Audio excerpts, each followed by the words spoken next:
This is Jordan Gray from Half Lit and DopelivenTV. Hey, this your boy Don Ritchie representing the Midwest 219 Stand Up. Hey, what's up, y'all? It's Lamar Tate. This is your girl Monifa.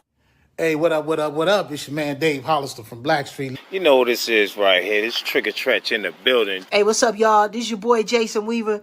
And whenever I'm back home in the Chi, I'm checking out Dope Living TV. Hey, it's your girl Adina Howard, and you're watching Dope Living TV, live with Greg Gray and the crew.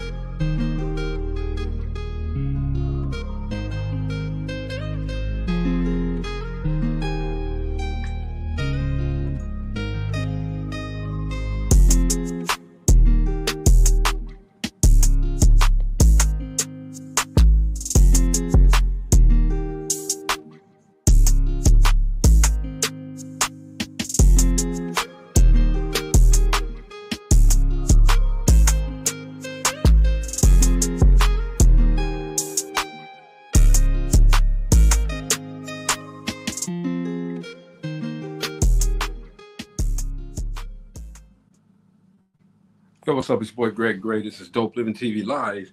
Let us start off by saying, Mo, what's up, man? Get that disclaimer. What's going on? The views expressed on this Dope Living TV are not necessarily those of Dope Living TV or its affiliates. If you don't like it, get your own damn show. But anyway, get your own damn show. Okay, if you don't like it, get your own damn show. Anyway, what's up, everybody? Hope everybody had a great day. A lot of stuff going on. We're not gonna get into a lot of it because we got an exciting guest tonight, man. She has been, she was a supermodel. I call her a supermodel. She's not saying she's a supermodel, but I call her a supermodel.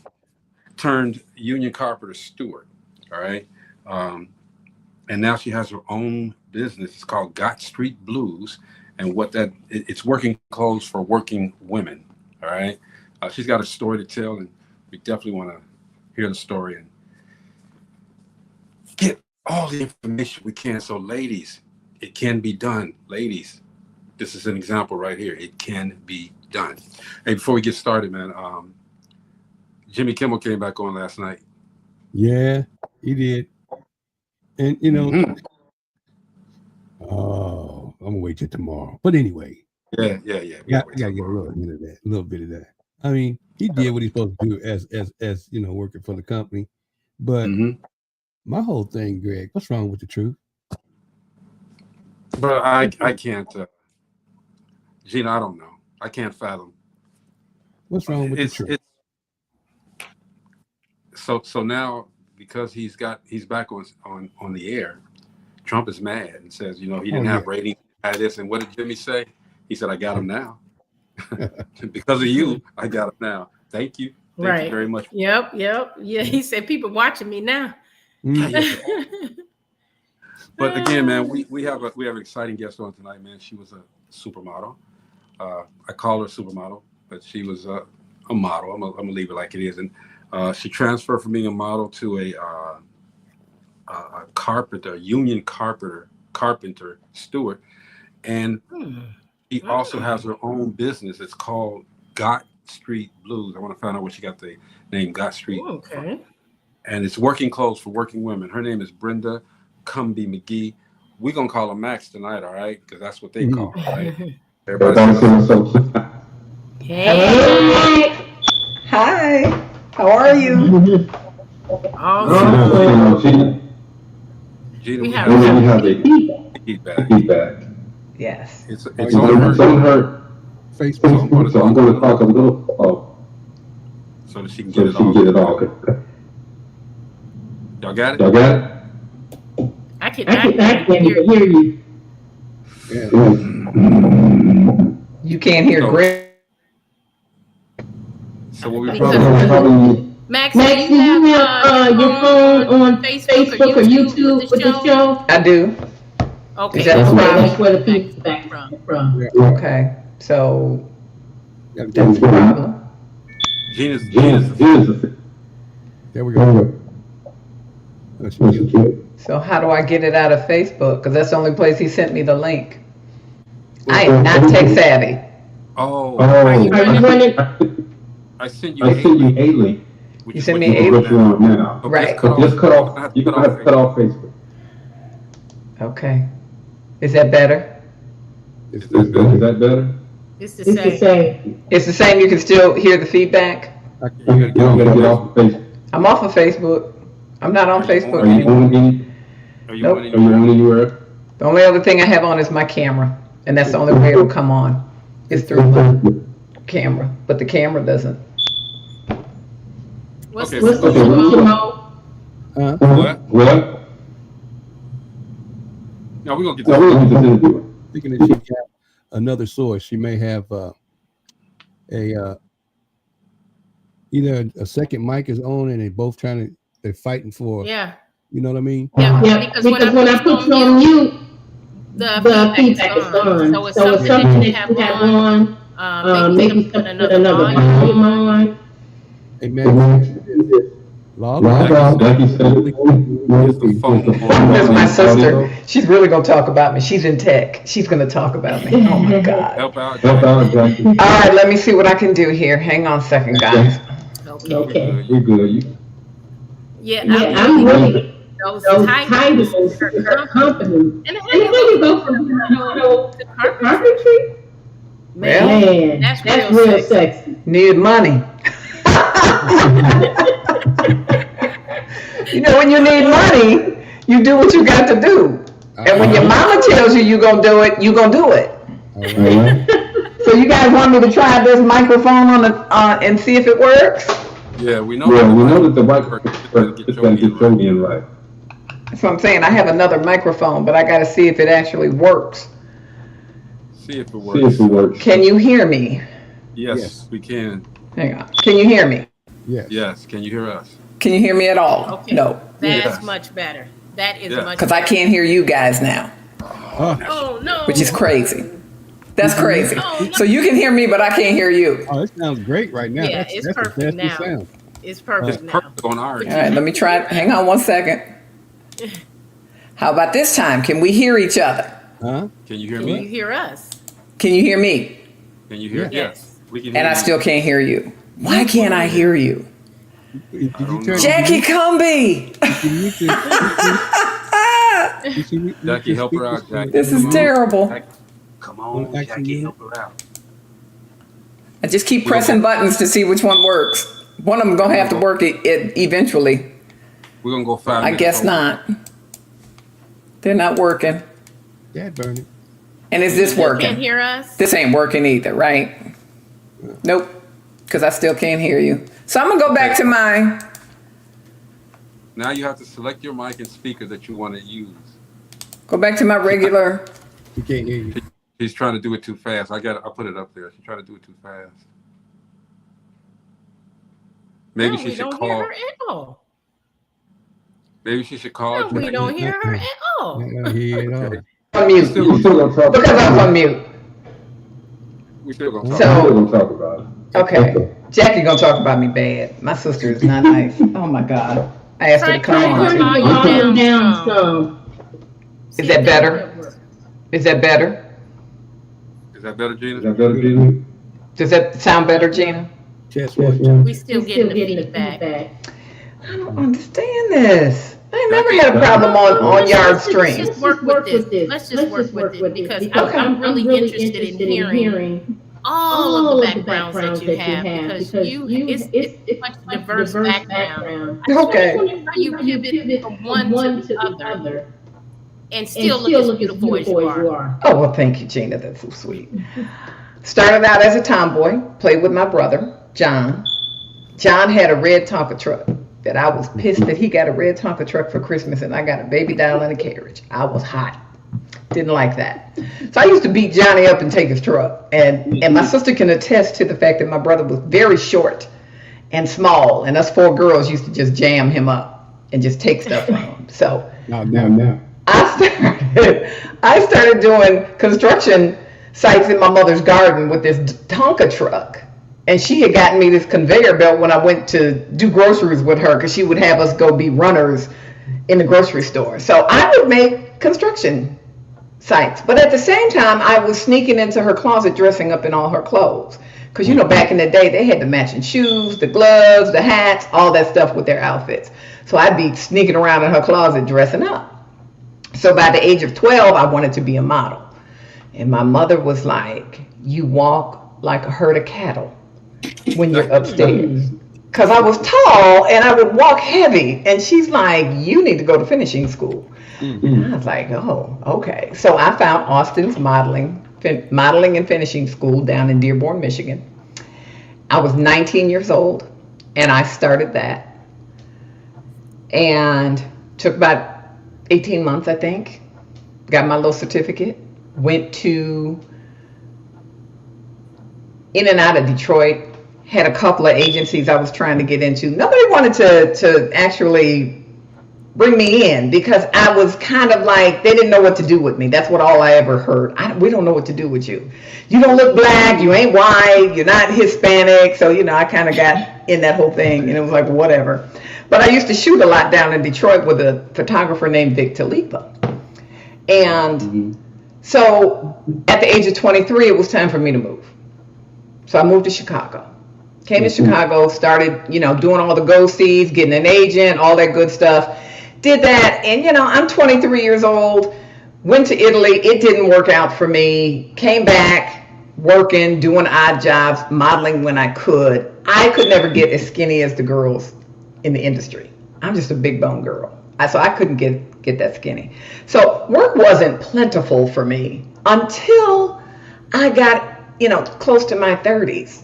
And then they started doing all the plus size stuff. Well, that worked out for me.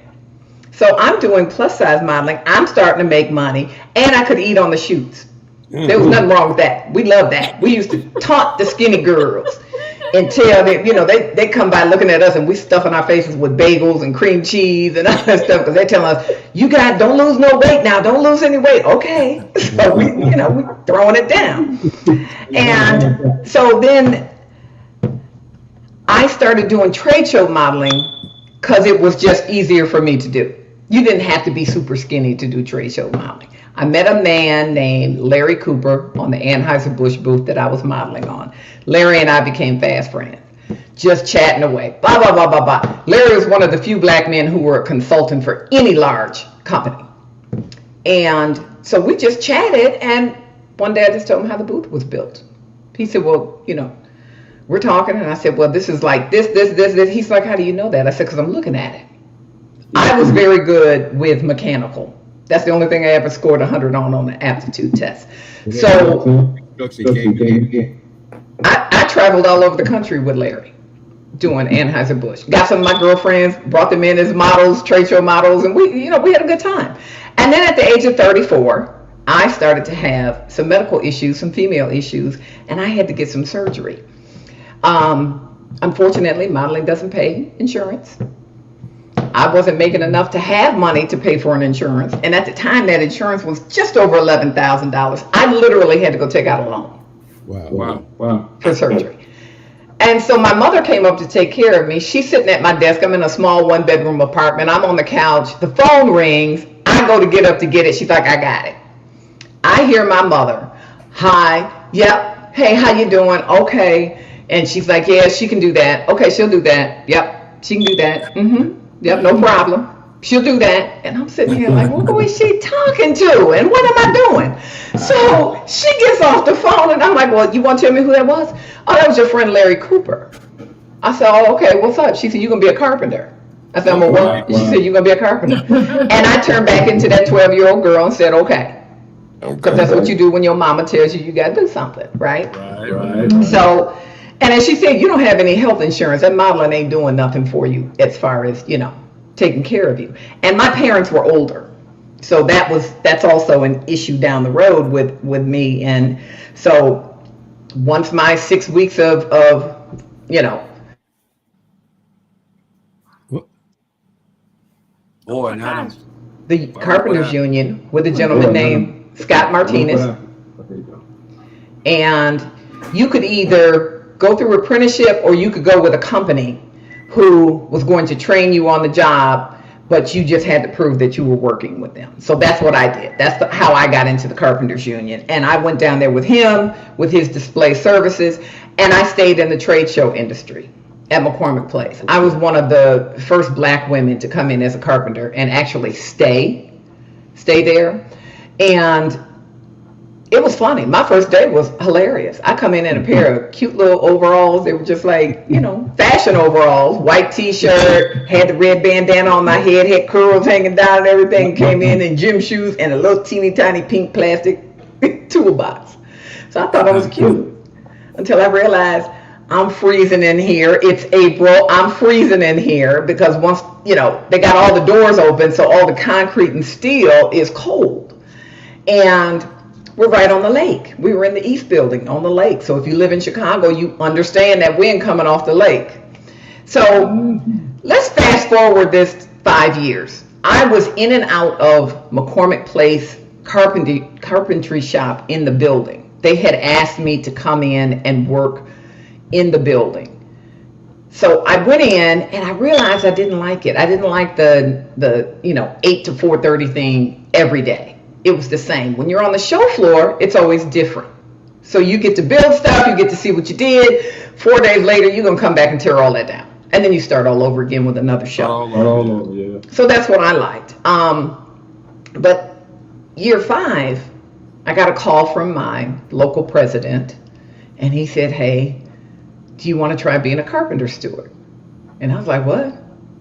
I knew that was a coveted position, but I didn't realize how much it was a coveted position. And I said, well, yeah, I'll give it a shot. Not realizing that I just turned into Superman. Come on back. Any black person ever held that position. So I get what my president did. I get what he did. He killed 2 birds with 1 stone. He's like, she ain't hard on the eyes. She black, she a woman. We're gonna go ahead and go this route. So it was one of those jobs that were very confrontational because I don't know if you guys remember back in the day, you couldn't touch anything in McCormick Place. You couldn't touch a plug to plug it in. You couldn't, put a tablecloth on. You couldn't do anything. So when I got there, it was starting to change a little bit, but it was still pretty strict. And the steward's job is that not only did you have to know everything the carpenters did, but you had to know everything that the other trades did. So your carpenters weren't doing their work and they weren't doing yours. So there were 5 other trades I had to know their jobs. And when I was being trained, the guy was like, well, you got to go in and talk to these people and tell them, hey, you can't do this, whatever. That wasn't a problem for me. I'm a confrontational kind of girl. I don't have an issue with that. So he's training me. He's like, oh, here's one here. I just got off the scooter and went, who's running the booth? Did my thing, got labor put in. So that's how we did. They were called stop jobs. I did that for 21 years. I was down there 26. I did it for 21. It was a long process. It was fun. But all during that time, I was still doing some modeling here and there because I had time off. But as I started to move up in the steward ranks, it became harder and harder because I was doing 24-hour shifts, depending on what show it was. Auto show, we didn't go home. The stewards never went home. We were sleeping in the office, whatever. You'd run home, go shower, come back. That's how we did everything. And so it was, it was a good run until the pandemic hit. We were the first ones to shut down. Mm-hmm. Auto show had just started to close up in 2020. And I get a phone call, hey, everything's shutting down. Huh? Let me ask you this real quick. Mm-hmm. So when the pandemic hit, I thought you were going to say it. I just wanted one of us to say something. Was that what changed your trajectory as far as going from being in the carpenter business to owning? I was only 60 years old. I had just turned 60, and we could fully retire. It's called early full retirement. And I was like everybody else. I didn't know how I was going to pay my bills. I had bills. It was like my husband was retired. He's an electrician who was retired for 7 years. And it's like, okay, so what are we going to do? So it was, go ahead and retire. You could pull your annuity. You could pull this. You could take care of your bills. And so I remember looking at my husband and said, now what am I going to do? Because I wasn't ready to sit down. And I knew the first year that I was doing the business that I needed clothes. I didn't have anything to wear. I'm wearing men's clothes. They didn't fit me right. The crotch down by my knees, the waist is too big if it fit my hips, and it was a hot mess. I came down a 16-foot ladder. I almost killed myself. I started to go backwards because I stepped on the pant leg because it was under my feet. Mm-hmm. And I'm grabbing on for dear life. I'm sure I look like a cat coming down the ladder, but I'm not going to kill myself. I'm not going to fall. It was, a need for something to wear. I'm working on a table saw one time. The sleeves from the men's shirt is hanging. My supervisor came by. He stopped right in the front of the table, which made me even more nervous. But once I got the wood through, he said, turn everything off. He said, I don't ever want to see your sleeves like that. And the problem is, the sleeve was buttoned. It's just hanging because it was too big. So I knew women needed clothes, and I had really started talking about Gott Street Blues in end of 94, beginning of 95. And I know the name is unusual. Yeah, what was that name? The name, actually, I called my best friend that I grew up with. We're still friends to this day. We've known each other since we were 3. And I said, look, I'm making this company, women's work clothes. What can I name the company? So we're throwing stuff around. And she just finally said, just call it Gott Street. Well, Gott Street is the street she lived on. G-O-T-T. So, very simple. We spent the majority of our childhood at her house. So I said, oh, okay, let's just throw blues on there for like blue collar, blue jeans, whatever. So that's how the name came up. It was that simple. It might have been from Hill Street Blues. No. I don't. Yeah, no. Nope. Came from my girlfriend. So that's how the name came up. But I had literally started to work on that company in 95, 96. But because I got so busy as a steward, I could not continue it. So it literally sat on the back burner for about 20 some odd years. Wow. And then retirement just changed everything. Mm-hmm. So as a model, you were the face of the brand. So how did you go from being the face of the brand to the owner of the brand? Here's my thing. I was never a brand model per se. I did stuff, yes, that's fine. But think about how Oprah ran her magazine. She was always on her magazine. Now I can always be on my advertisements for my clothes, right? So that's not even an issue for me. I can just, do all the advertisement that I want for myself and not have to pay a model to do it because I know how to do it. And I was in the industry, so I understand the industry, right? I understand the pants and stuff. I wasn't just a model. I had a girlfriend, Marianne Davis, who was a fashion designer. And the cool thing about her is she taught me about fabrics. We would be at the fabric store almost every week. So she actually taught me the different fabrics, how they worked when you sold them and all this stuff. And then when I was modeling, I also worked in the apparel center, and I actually sold to from manufacturers to the customers. So I wasn't just a model per se. I learned a lot about the business, and I thought I knew more than I did until I started, this whole adventure. Man, let me tell you, they want to bring, manufacturing back to America. They need to find some manufacturers that can do this. It's really been difficult. I'm on my 3rd manufacturer. I am also enrolled in taking sewing classes. I may have to be the one. I have to open up a micro manufacturing company here in Chicago, which I think is awesome, to get this product out. But it's going to get done. We know because let's talk. Just listen right now. You're a go-getter. I'm trying. So do you approach building your business the same way that you approach the photo shoots and the runways and stuff? Different things. 2 different things. For me, modeling was, the whole posing in the mirror for photo shoots and all that stuff. And then, of course, you had to learn how to walk. But when you are dealing with business, trying to build a business, it becomes a whole different animal where you have to learn a whole different language. You know, you were more of the employee that really didn't talk. You were seen, but you weren't heard as a model, right? Now you're the company.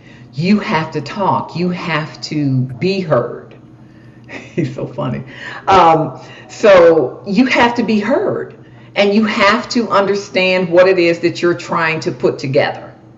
And that's where I think it's a big learning process for me, that I am trying to build this with the understanding that I don't know as much as I thought I did.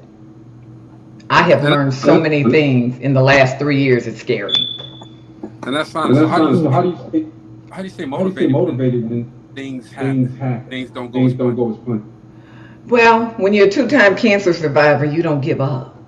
I had cancer twice, and I was blessed not to have radiation or chemo, but I realized those are chances that the man upstairs gives you, right? He's giving you these chances. You know, I had kidney cancer in 2012, scared the crap out of me, but I was confident that I would be fine, and I was. And then breast cancer showed up 2 years later, and I'm sitting here saying to myself, why me?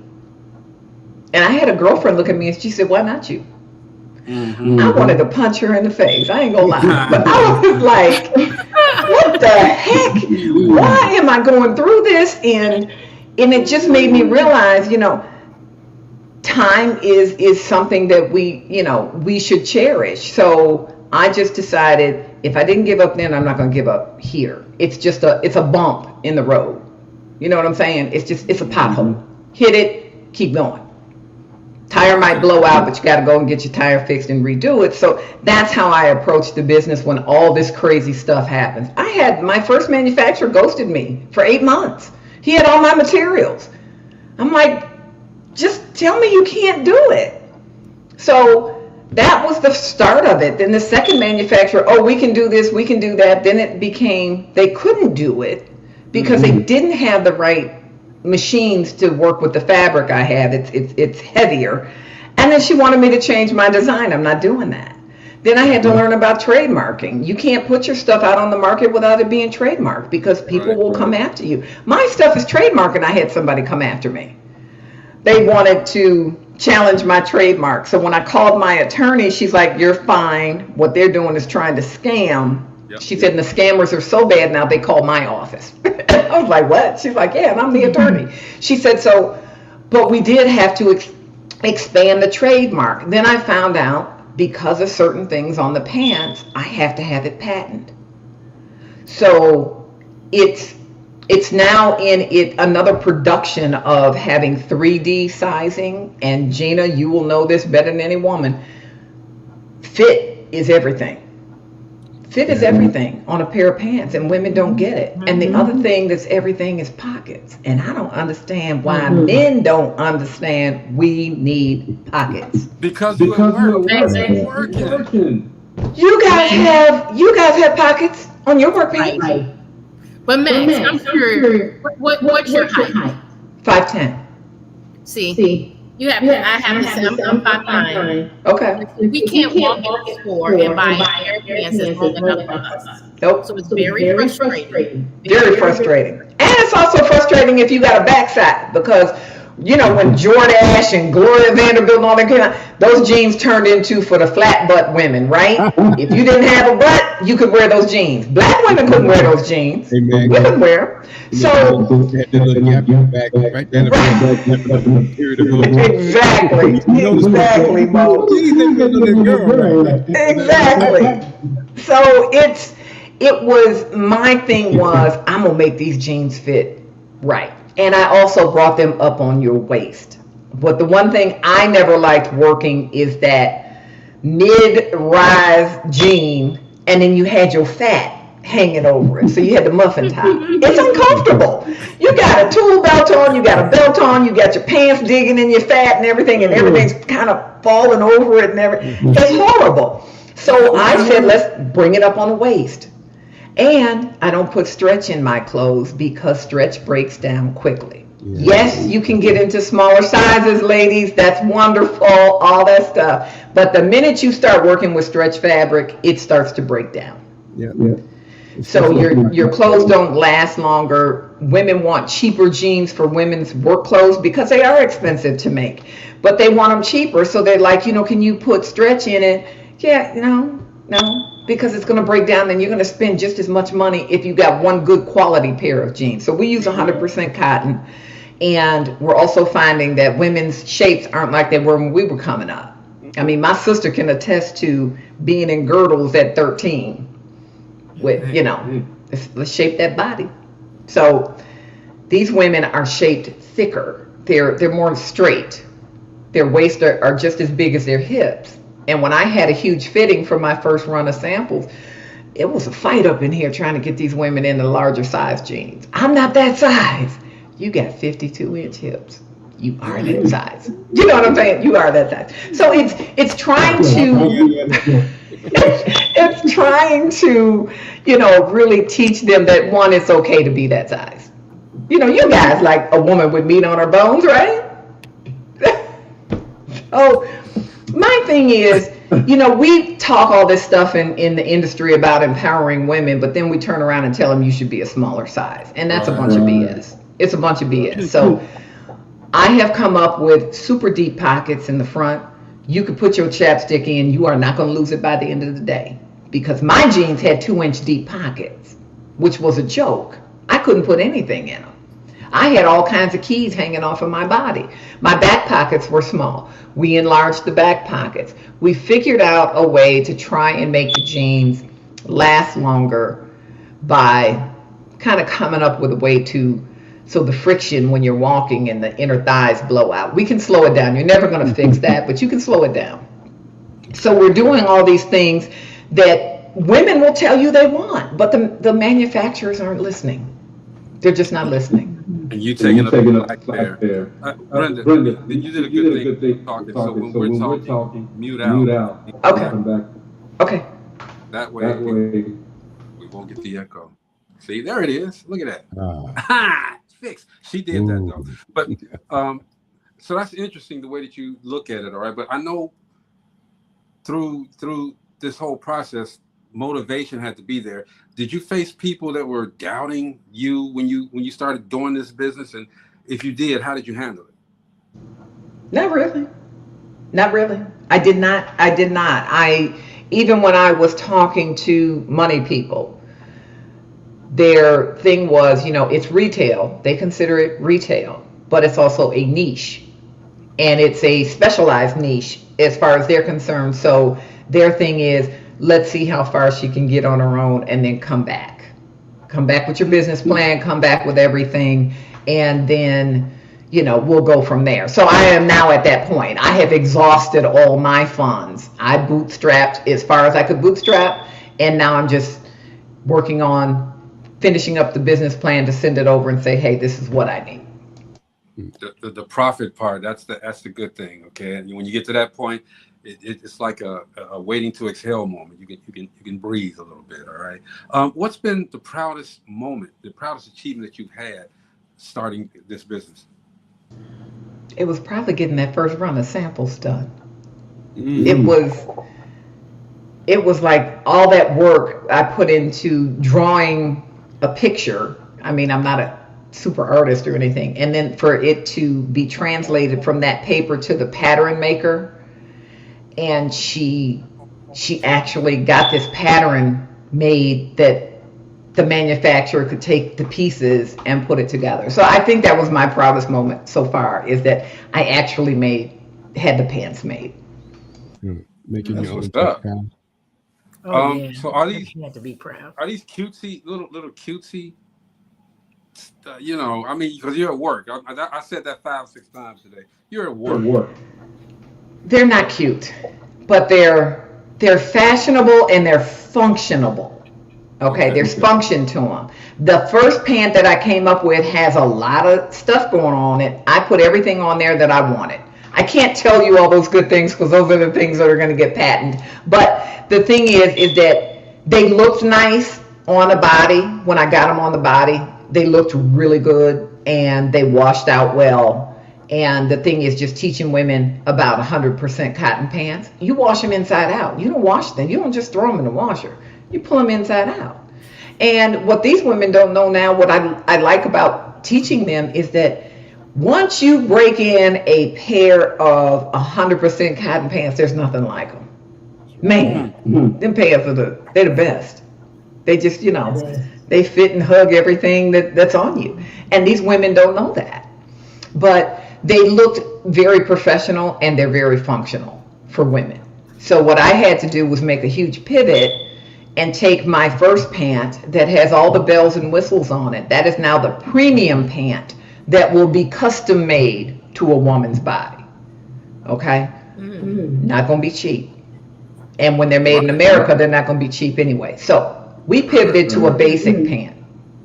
4 pockets, that's it.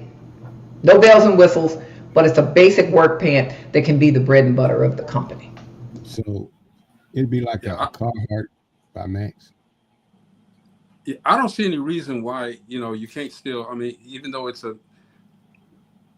work. That's the last time I'll say that, y'all. Even though it's work, I don't see any reason why a woman, since she's in that industry, can't look nice or fashionable while she's doing the work. That creates another opportunity in itself. You can start shooting stuff for that.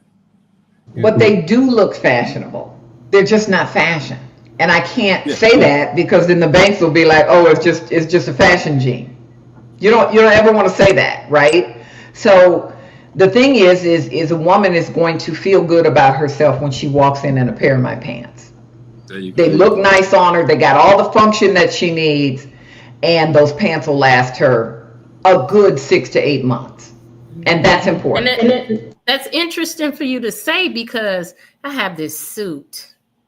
And this suit is it's nothing special about it. It's just a pair of pants and a jacket.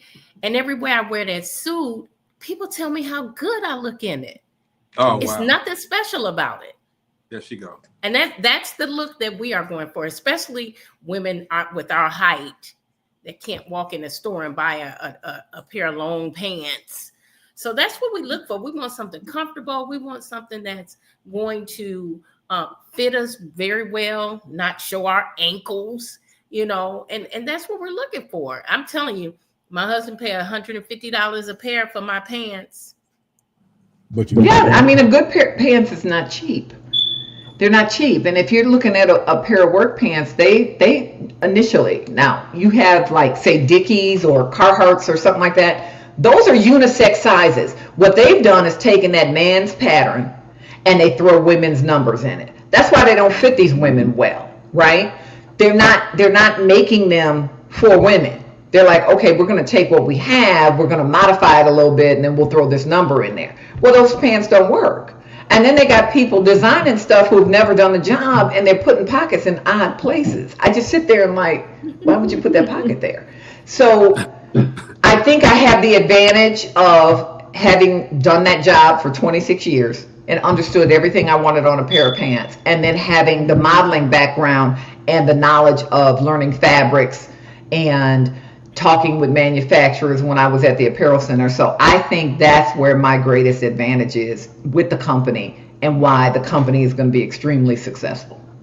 I believe that. And I remember in my mid-20s, I was shopping in the men's section because I could not find pants long enough. So I understand. And then you have this big bulk in the front that looked like something goes there. Their pockets for something. But if something did go there, you just didn't have it to go. Had a pocket for the that's pretty interesting. Okay, I really love this conversation because we're learning a lot about that industry, but there can be a diversity in the clothing. Okay, it doesn't have to be the same for a man, for a woman, and she's cornering the market actually on that, Brenda. So I applaud you on that. Are you going to eventually, I'm not saying now because right now you got your niche, are you going to eventually go off into men's apparel as well, make men's fashionable work clothes? I have no intention, and I'm going to tell you why. And it's not because I don't like men. I absolutely love men. They have plenty out there. They have plenty. So I don't see any reason why I should take a company that was created to help women out in one of the fastest growing sectors of the construction company and then switch over to men. There's a couple of women who designed work boots. They did that. And I was just very disappointed because men have everything. So I don't need to venture that way. You have enough to go. The percentage that I would make off of that would not be enough to. And it makes so much sense to focus on the area that's needed. That right. What she's working with is an area that I'm telling you, she's speaking my language right now. She's speaking my language. That is such an area that's needed. That's one of the reasons I do not like to shop. I despise shopping. I will not shop because I get frustrated going out to stores hours on end and come out empty-handed because I cannot find a pair of pants that fit me. I was at a point in my 30s where I would buy a pair of pants and immediately before I even put them on, take them to the seamstress and have them let out. Every pair of pants that I purchased. So this is costly for women of height, women that, have maybe, a different body shape than, the next average woman or what they call the average woman. So I understand and I appreciate the fact that she is focusing on our industry. Well, and the other part I'm focusing on is not just the pants is an issue. Our tops are issues. Mm-hmm. Because now you're really singing my tune. Short, if they fit you in the bust, the shoulder is kind of funky, and then the arm always ends up right here, and you're like, I got a long arm. So I came up with a way to protect you from gapping open, where the shoulder should drop at, and how the length should be, where it should hit your wrist. And so I have really focused on designing stuff of all the issues that I had. And if I'm having them, I know the other women out here are having them. And then I go around and I talk to my petite friends, what's your issues? And so then you start getting their issues. And so what you do is you try and come up with a mid-size and you scale it in either direction, right? You just do a scale either up or down to make sure that the measurements are correct. And like I said, I'm learning so much from my pattern maker, and now I'm learning how to do 3D avatars to see what the fit looks like. I mean, the industry has changed to the point that they don't even want to do bulk products anymore because it's so costly. Yeah. So a lot of manufacturers are trying to go to smaller MOQs, which is how many pieces you can have made in one time and what they'll charge you for that. If you do a small batch, it costs you more money. If you do a larger batch, of course, they're going to give you a discount. But the problem is the fit is always off. And in the industry, what we're finding is that 20% returns is really bad for any company. I don't want to have a 20% return. I know my basic pants not going to fit everybody. So my concentration is in that middle group that sells that size 8 to 20. Those are the sizes that sell. I have up to 28, but you don't sell a lot of those, right? You're not going to sell a lot of 0s and 2s and 4s. You're just not going to because they're not out there.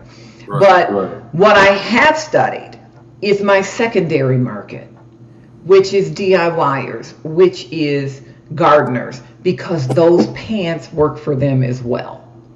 They're just work pants. Let's talk about mechanics. I went and found the numbers on mechanics, the women mechanics out there. There's quite a few, and there's a lot more coming into the industry. Then you have to come up with your safety rated pants. So it's about, you don't have to have 20 different designs because they're work pants. I don't need to have 20 different designs. I just need to have 20 different fabrics. You have your fire rated fabrics. You have, your lighter fabrics for the summer in those states that are super hot. You have your heavier stuff for the winter. You have to figure out when these different pants need to hit the market, because there is no season for work clothes. Work clothes are when people need them. So you have to have them. That's now, Max, I heard you she knows say, her stuff. I'm sorry. She knows her stuff. Oh, yeah, I hear her. I definitely hear her. Like I said, it. she's talking to me. But, Max, I heard you say earlier that your products are made in the U.S. and that's more costly. Can you go a little bit more into that? I would think it would be less. No, in the 70s is when, the late 70s, early 80s is when they started pulling manufacturing out of the United States and going overseas because it could be done cheaper. Understand that you have to deal with the EPA and how your waste with your products, you know, your fabrics and everything, your dyes are being done. So that was that's expensive. It was another huge cost for a company. And then workers wanted to be paid a fair wage, which they should be, because when you're sewing on an industrial machine, that is a skill.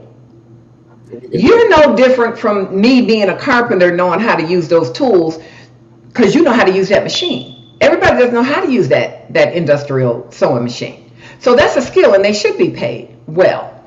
And so the companies, where the greed came in, I want to make more money, I want to do profits, and if you're a public company, then you're, beholden to your shareholders. So when you go overseas, they're paying their people what, $1 a day?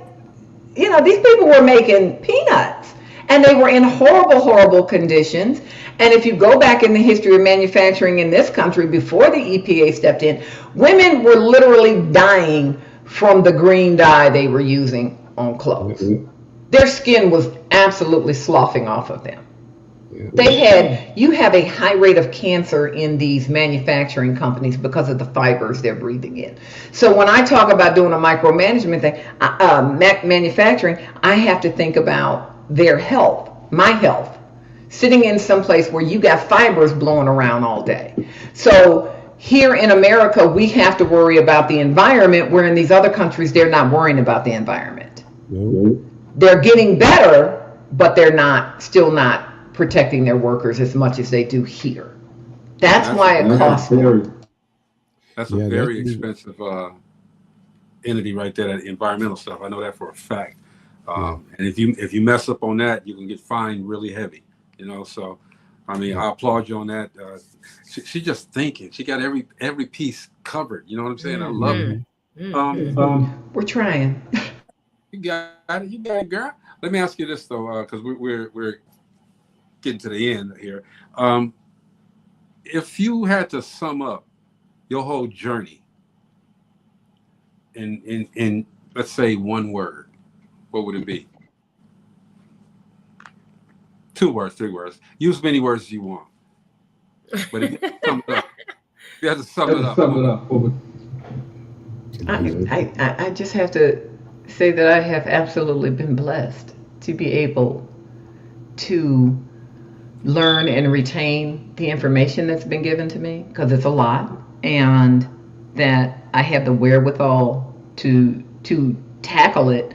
And then I have people in my life who are extremely supportive, because if I get those negative people, they're gone. They don't stay in my life. They're out. I mean, I ended a 40-year relationship with somebody because of that. So it's those things. It's being grateful that I'm allowed to continue on and do something. And I'm hoping what I come up with this manufacturing, that it will help women, because I am a very huge advocate of women working and being allowed to work. And, I just realized in the last week or so that I was a little girl watching Black people fight for our civil rights, get beaten with billy clubs, bitten by dogs and sprayed with fire hoses. And now as a senior woman, I'm sitting here watching all those things go away. They're taking them away from us. And it was devastating for me to realize that. And what it did was make me want to do this more, because there's going to be some little girl that comes behind me who wants to do something. And I hope that I am in those history pages that says she did it at 65. She didn't stop. She had cancer twice. She didn't stop. She had people she loved that didn't believe in her, but she just kept moving. She got rid of them and she kept moving. You know, so that I think that gratefulness is that I get to do this is really. I think that's the word. Is I am extremely grateful. That's that power moment. That's that powerful moment right there. Okay, she gave That advice. right there. She told her story, and it's not necessarily an easy story. She had to go through different steps with this. Okay, but look where she's at now. All right, man, we are so blessed to have you on here, Brenda. Yes. You gave us a lot. Okay, and you gave it to us with a lot of intention too. You know, you were happy and intentional with what you were saying, and that's what we love to do here on DopelivenTV Live, man. Is to showcase someone's journey, especially when they can talk about it.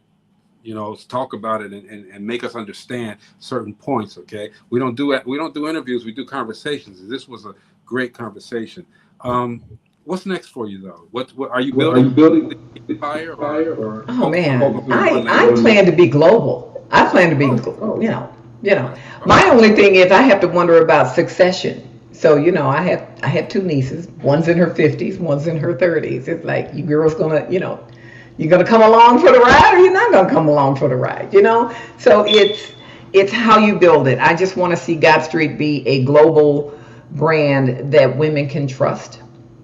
And that it will also be one of those brands that women who aren't in non-traditional jobs will say, you know what, well, I just want a pair. You know, I want to be Timberland. I want to be Carhartt. You know, when the rappers started wearing it, some of these rapper girls wear my stuff. I'd be happy. Hey, now we connected with a lot of movie directors and people like that. Braves, if you're listening, Peoples, if you're listening, she got a brand, okay, and that brand can be in these movies, all right? You just let's cooperate, let's barter black, let's do this, yes, sir. Make it happen, all right? This was exciting. This was a very, very, very interesting conversation, and man, I wish I could wear some of them. I can't wear them though. That's why I said, you know, you gonna get some men stuff. We ain't got no balcony. We all for cross-dressing if you want to cross-dress. No, don't tell anybody, Greg. But hey, look, I support though. I support. You know, if I gotta wear it, I can wear it. All right. Hey, Brent. No. Hey, Brent. Yeah. I said he ain't got no balcony in the deck. He ain't got enough of it anyway. Yeah, so you know, I can't fill it up like it's supposed to be filled up in the right places. That spot in the back. But again, it's work clothes, but it's just fashionable work clothes. All right. How can people get at you, Brenda? I know it's Gott Street Blues, but how can people get at you outside of that? The website is gottstreetblues.com. We sell a lot of trade-related T-shirts and mugs and things like that while we're waiting for the apparel to come in. And you can also hit me at Gott Street Blues on Facebook. You can get me at Gott_Street_Blues on Instagram. I am also on TikTok, but on TikTok, I am the boomer of TikTok. So those are some of the places that you can hit me up, and I do all my, you know, social media ads and things right there. We've been showing some of your items here, okay? I want to leave it for the last, okay? Carpentry to women's workwear. That's Brenda Maxx Cumby McGee, y'all. She's doing her thing, all right? And she models for her own clothes. So I mean, how much better can that be? This is a one-stop shop, guys, all right? And she's doing it, okay? This is an entrepreneur. This is a man. Come on. Any last words from you, Brenda? Just, you know, keep your eyes open. I plan on hitting the market before the end of the year. And if it's not the end of this year, it'll be the beginning of next year, but we'll be out there. You let us know what we can do to help, okay? Absolutely. Definitely gonna help you out there. Okay, Mo, what you got? Man, this has been actually an eye-opener for me. My wife went to school for this, you know. She's business fashion, but, you know, just regular fashion stuff. And I hear your conversation. I know your motivation. I've been living it for the last, she's been 10 years out of school now. So, I mean, actually longer than that. And I know exactly what you're talking about. And I see your success. I see you going in those steps that you're supposed to be going into. Just keep learning the business first and then doing what you're doing, you know, as far as finding your niche, and you'll be successful, sis. Gina. Man, I just appreciate the fact what? that someone is Would you stop clapping? Yeah, sorry. That's flip. I appreciate the fact that someone is focusing on an area that has been overlooked. I mean, I can remember really thinking about how oversized women felt back in the 70s when they didn't have oversized clothes and they complained about it and they couldn't go in the store. And I was going through the same thing as a tall person. You know, it's just frustrating to the point where I just don't even like to shop to this day because of the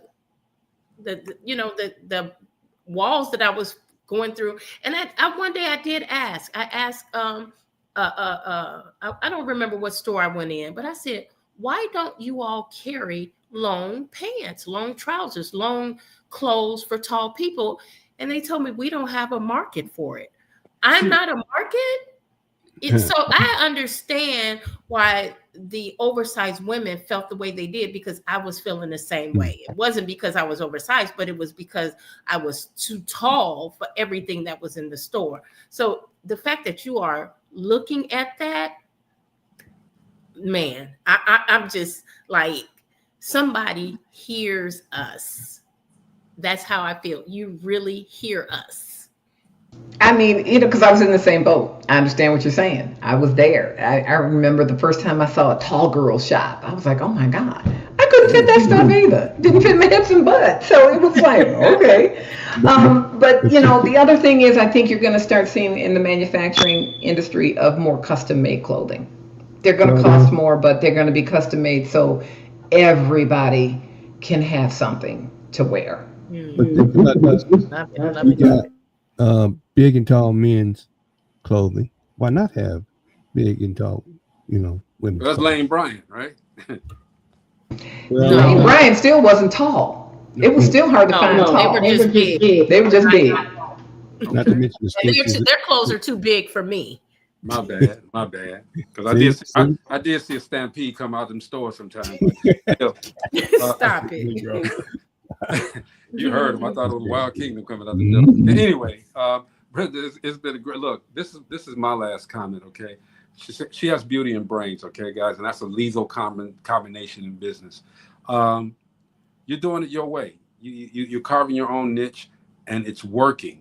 She has a plan. Look, this is something we've talked about on this show a lot. Okay, and she's a perfect example of what we said.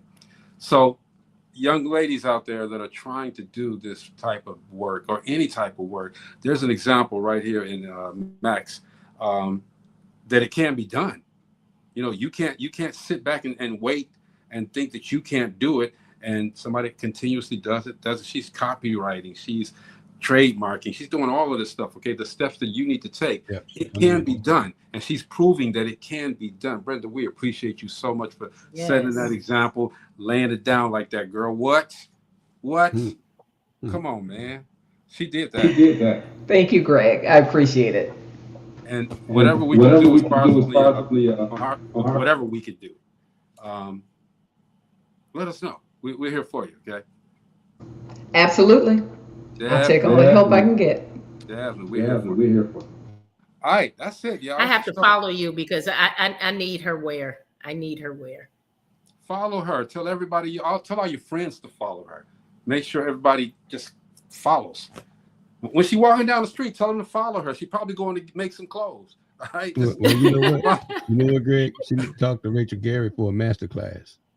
Yeah. Hey, look, man, it's a lot of stuff. Okay, Brenda, we got a lot of connections on something. Like I said, I'm gonna tell these movie guys. Tyler Penn just came on. He's clapping. Okay, he's an actor. Matter of fact, he won't put no clothes on. Now, that's somebody who needs some clothes right there. Right there. you don't like these clothes on. But Tyler, tell your people, man, because she has her own clothing line. It's called Gott Street Blues. GOTT. www.GOTTSTREETBLUES.com. Go there. Tell Shriek and them to look that up. Okay, maybe her clothes can be in the next movie. All right, let's make some things happen. All right. Yes. Tyler said, "I need some new clothes." There you go. Follow. We network over here, man. That's what we do. That's quick. You see that? We don't do nothing else. We network. We do it. Just get him a thread. He'll be good. Yeah. You don't like keep close. You throw a couple of threads at Tyler, he'll be all right. Yeah. But he said, hey, listen to this. Tyler said he can market some in the movie. Definitely. Okay. Look at that. Come on. Tyler, I'm gonna hit you up, okay? I'm gonna get you Brenda's information, okay? Brenda, you can go to the movies. You can go to Kansas, Hollywood. I'm telling you, man, it's big out there. Anyway, thank you so much for coming and enlightening us and letting us know what's up, okay? Now we know. Now we know who to go to, too. So everybody out there, matter of fact, when I get off of here, I know a lady that's an electrician. She's in an electrician union. And she's out there doing her thing. She has a lot of stuff on TikTok. So I'm going to point her your way. Definitely. Yeah, we're gonna get some things. It's going to happen, man. It's going to happen. Tyler said, we locked in. It's over. Oh, you don't even know what you did. You don't know what you did, girl. Oh, my goodness. She don't know what she's done. But anyway, tomorrow, man, it's the Rachel. It's the masterclass. Yes, we're going to have Rachel doing the CEO Nuggets tomorrow. And we're going to get some things off our chest on the first half hour, okay? So join us tomorrow. Dope Living TV Live, man. Thank you again, Brenda, for coming through, hanging out with us. We learned some things, all right? All right, it's Dope Living TV Live. We'll see you tomorrow. All right, peace.